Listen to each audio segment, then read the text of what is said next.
These are dark times, there is no denying. Our world has perhaps faced no greater threat than it does today. Ooh, okay, I'm just gonna set you guys right back there. We'll adjust that.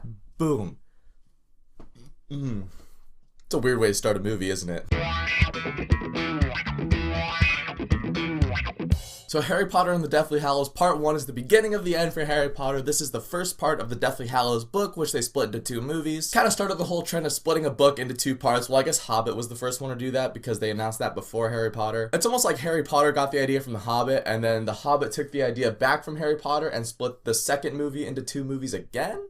Funny how that worked. But anyways, this is dark times for Harry and the crew. Dumbledore is dead, Voldemort has infiltrated the Ministry of Magic, and what I like about this movie is this movie wastes no time. You get straight into the action with this one. I mean, there's a little bit of setup. You see Hermione hiding her parents, the Dursleys leaving their house, and then there's a scene at Malfoy Manor with Voldemort and the Death Eaters, and I really like that scene. It was in the book. It's a cool setup for this movie. In that scene, Voldemort just really gives off that I'm in charge, that cold evilness that he's known for. And you see that prejudice that the Death Eaters are known for coming to light even more because they murdered Charity Burbage, who was the Muggle Studies professor at Hogwarts. But then after that, we are straight into the action. A bunch of the people from the Order of the Phoenix, they go to pick Harry up. Bad Eye's there, Kingsley, Fred, George, Ron, Hermione, Hagrid, Mr. Weasley. And we also finally get to meet Bill Weasley in these movies because he wasn't in Goblet of Fire, Order of the Phoenix, or Half-Blood Prince. Fleur Delacour's back as well, and they have a plan to get Harry to the Dursleys by disguising a bunch of themselves as Harry and leading a bunch of false trails so they can get Harry safely to the Burrow. I thought that this scene was awesome. The effects were great. Everything having to do with the 7 Potters, I thought that was really cool. If I do have a gripe with that scene, it's when Harry and Hagrid, they go out of the sky and they're going through the streets and in that tunnel and they kind of circle over those buses. It just felt a little cartoony. I get why they did it to break up the monotony of just flying in the sky the entire time. It just felt a tad out of place. And of course, this scene has one of the saddest scenes in the series, and that is the death of Hedwig. It's a sad and really symbolic moment because Hedwig, being, a snowy white owl, is basically the representation of Harry's innocence. That's why you saw a lot of Hedwig in the first few movies and not as much in the later movies. So now Hedwig is dead,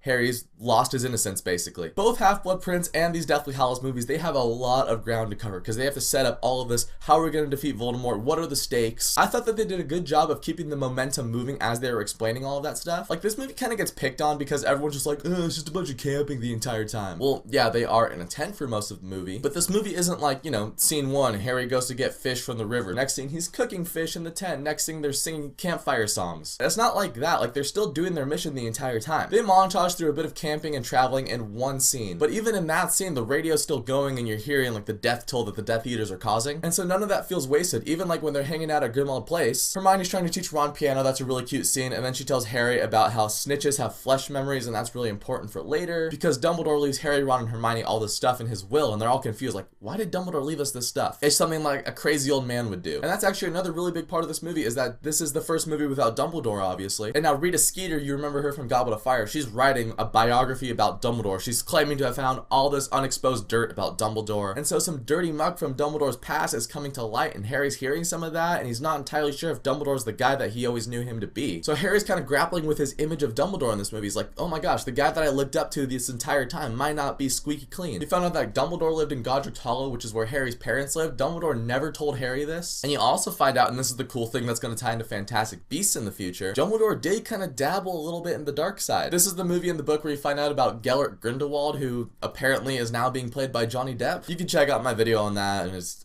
I don't like that.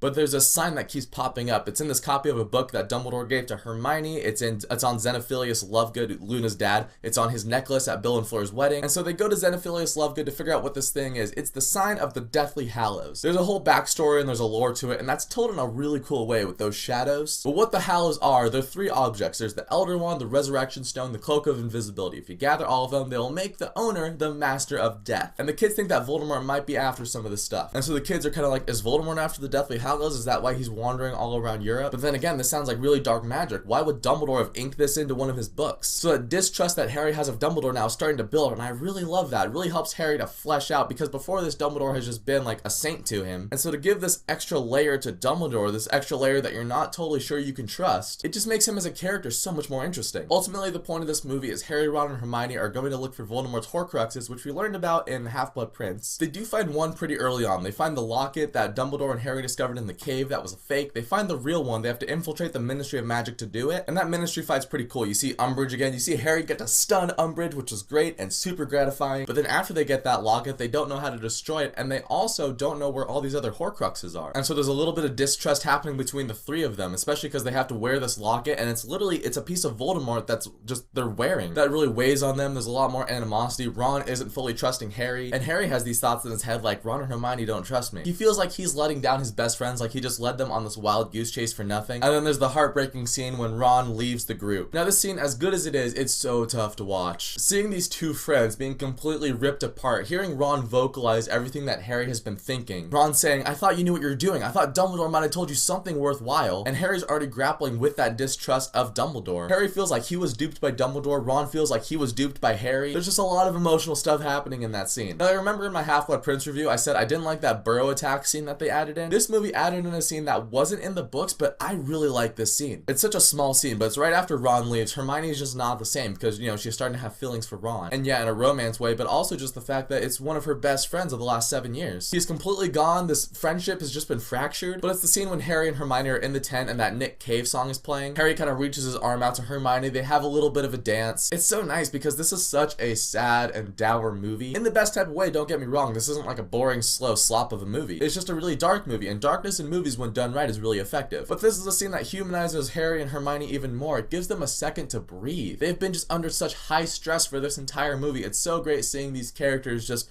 having fun again. Of course, at the end of the scene, all the Harry and Hermione shippers are like, kiss, kiss, kiss. They don't end up kissing. They do look at each other, but then Hermione realizes it's not the same because Ron's not here. So that scene's really good because you get to see Harry and Hermione having a little bit of fun. It fleshes them out a little bit more. But there's also still that emptiness you feel that Ron left in the group. Eventually, Ron does come back and you get to see him destroy the locket, and it's so cool seeing him fight that locket. Again, just a big character arc for Ron. One of the things that they hit in the movies, more so in the books, but in the movies as well. Having 6 older brothers and being the best friend of Harry Potter, Ron's always worried about living in people's shadows. And so the locket's totally vocalizing all of that. You know, the locket, Hermione is saying, what are you compared to the boy who lived? The locket version of Harry and Hermione start kissing. That's a little awkward. However, that just fuels Ron. He picks up the sword of Gryffindor and he just runs up to it and just smashes that locket. Some great stuff in there. I loved that whole scene. Now, when I rewatched this movie recently, I surprisingly didn't have a lot of issues with the movie because this is one movie split into 2 parts. Really, this is the first like 3/4 of the book. Deathly Hallows Part 2 is really only a quarter of the book. This movie doesn't have as big of a climax as the last 2 movies had, and the last movie is going to have. But I do think this movie had a fight at the end, the Malfoy Manor fight. And you also find out that Voldemort, while he's not after all the Deathly Hallows, he's after the Elder Wand, which you also find out that Dumbledore had. So the movie ends with Voldemort getting the Elder Wand. I do think this movie has a satisfying conclusion, but it still ends on a cliffhanger, and you know everything's coming in the next movie. These 2 Deathly Hallows movies work so well in a marathon viewing. They feed perfectly into each other. But as far as issues, there is one in particular I can think of. If you watch the deleted scenes in this movie, there's some really good ones in there. I know a lot of people were mad that they cut out the Harry Dudley resolution at the beginning of the movie. They filmed a deleted scene for that. Harry and Dudley go up and they shake hands. Dudley tells him, I don't think you're a waste of space. I'm a little torn on it because I love the intro of this movie, the whole Obliviate sequence with the music by Alexandra Desplat. That's all really awesome. I think having that Harry Dudley resolution in there would have kind of disrupted the flow of that scene, but obviously they would have changed that scene completely if they had the Harry Dudley scene in there. But the reason why I'm kind of thinking maybe leave that scene out of the movie is because that Harry Dudley relationship was not built up as much in the movies as it was in the books. In the book, it really started in Order of the Phoenix when Harry saves Dudley from the Dementors. And after that, Dudley's being a little bit nicer to Harry, and so you see that relationship grow a little bit in Half-Blood Prince and Deathly Hallows, but Dudley isn't even in the Half-Blood Prince movie. So I'm glad they shot the scene. I'm glad I got to see that played out, even though there is a giant green screen in the background. But for the actual movie, probably best to leave it out. But back to my issue I had with the movie is that there's one deleted scene when Ron explains the taboo behind Voldemort's name. The Ministry sets up this thing where if you actually say Voldemort's name, then a bunch of snatchers will show up and capture you. That's a good way to weed out Order of the Phoenix members because they're the people that are really adamant about using Voldemort's name, which leaving that scene out is fine if they don't deal with the taboo in the movie, but they do. In the book, when they go to visit Xenophilius Lovegood, he rats them out to the Death Eaters because the Death Eaters captured Luna and he wants to get Luna back. In the book, he sends an owl out to the Death Eaters when Harry, Ron, and Hermione get there. But in the movie, all he does is he says Voldemort's name. And Harry kind of coaxes him into it too. Like, Xenophilius is like,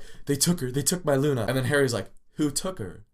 Who took her, sir? No duh, who took her, Harry? It was Voldemort. And so that leads to Xenophilius saying, Voldemort. And then right when he says Voldemort's name, that's when the Death Eaters show up. And so it seems like those Death Eaters kind of just came out of nowhere. Now, if they put that scene in earlier when Ron explained the taboo, that scene would have made a lot more sense. But because it's not in there, I feel like if you didn't read the books, it's just a really confusing scene. Like, why did the Death Eaters just show up all of a sudden? There are a couple other little details in the book that they missed in this movie, but that was the biggest one I could think of. After that, Harry, Ron, and Hermione, they get chased in the woods by some Snatchers. They get taken to Malfoy Manor. That's where they find Luna and Ollivander, and in the book, Dean Thomas is there too. He's not in the movie. But who should come to their rescue? Dobby the house elf. Now, I gotta say, the effects on Dobby, I don't know what it is, but I feel like the effects in Chamber of Secrets on Dobby look better than they do in this movie. It's weird. The CG in 2002, I think, looks better than the CG from 2010. I'm not entirely sure what it is. I think Dobby looked a little more fleshy in Chamber of Secrets. In this one, he's a lot more pale and white, and it just doesn't reflect well with the lighting. The scene where I did completely buy into Dobby, that's the scene at the beach. I'll get there. But anyways, Dobby helps them get free. They get the Sword of Gryffindor back. But this big fight breaks out. Bellatrix is there. The Malfoys are there. You see Harry wrestle Draco's wand away from him. Really important for later. And so Harry, Ron, Hermione, Dobby, and Griphook the Goblin, who's a goblin from Gringotts, they all escape with the Sword of Gryffindor, except for Bellatrix hurls a knife at them just as they're disapparating. They make it to Bill and Fleur's cottage by the sea, and Harry thinks they're all safe. He's over there with Ron and Hermione, like, we're safe, we made it. And then you just hear that little house elf go, Harry Potter. Harry turns around, Dobby's got a knife through him.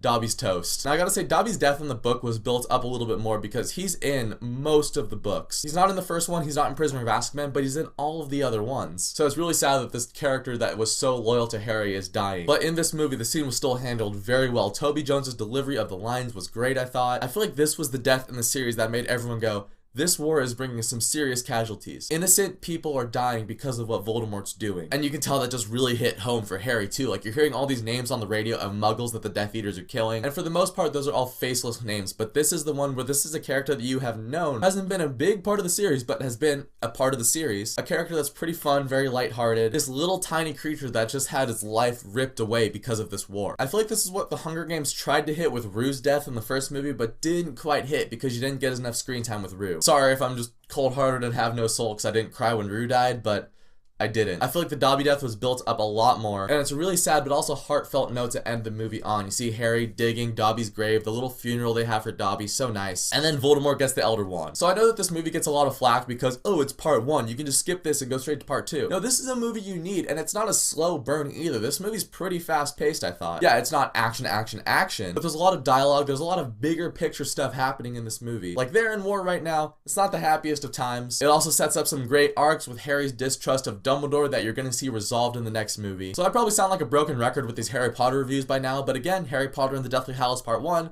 is a great movie. Definitely watch it. It's a great movie. I think this movie stands on its own, but it also acts as a good prelude into what's to come. So have you guys seen Harry Potter and the Deathly Hallows Part 1? If you have, comment down below. Let me know what you thought of it. And the finale to these Harry Potter reviews, Deathly Hallows Part 2, that's coming soon. Look forward to that, but in the meantime, thank you guys for watching this video, and if you liked it, click subscribe. You can check out all my other Harry Potter reviews, all my other movie reviews, trailer reviews, whatever you want, and I will catch you guys next time.